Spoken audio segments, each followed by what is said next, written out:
Hello everyone, আজকে আপনার লগে শেয়ার করলাম traditional healthy and super easy Bangali green কলমি শাক। Let's explain its beauty and benefits. কলমি শাকে আছে প্রচুর আয়রন, ফাইবার, ভিটামিন এ। এটা হজম শক্তি সাহায্য করে, দৃষ্টিশক্তি ভালো রাখে।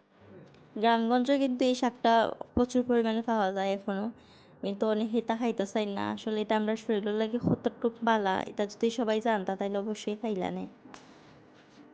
তো আমি প্রথমে শাকটা বাছিয়া ভালো করে ধুয়ে দিয়েছি, ধোয়ার পরে আমি কাটলাম। তো আমার শাকগুলা কাটা শেষ, এখন আমি রান্নার যাইমো।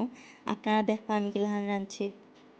তো প্রথমে আমি পরিমাণ মতো তেল নিয়েছি, কি শুকনো মরিচ দিলে এলাম কয়েকটা, দেওয়ার পরে রসুন কুচি আর পেঁয়াজ দিলে এলাম। আগে যদি রসুন আর শুকনো মরিচটা দেওয়া যায়, খুব ভালো একটা ফ্লেভার হয়।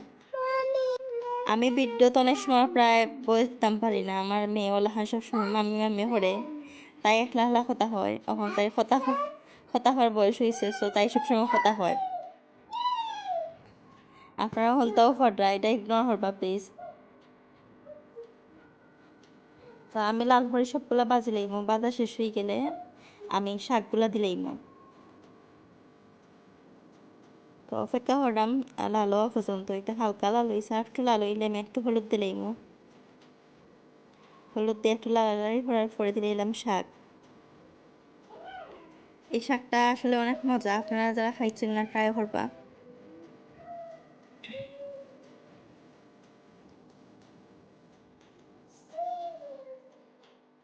তো আমি একটু সময় লাগে রাখি দিছি এটা বুঝতে করি।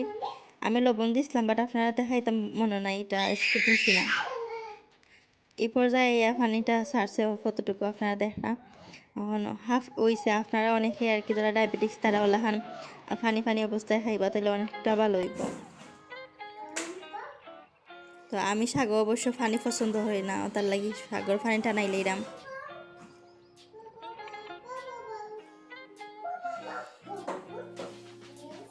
তো শাকটা রান্না শেষ, এখন আমি সার্ভ করলেইরাম। আমার শাক রান্নাটা কিলাহান হয়েছে আপনারা জানাইবা।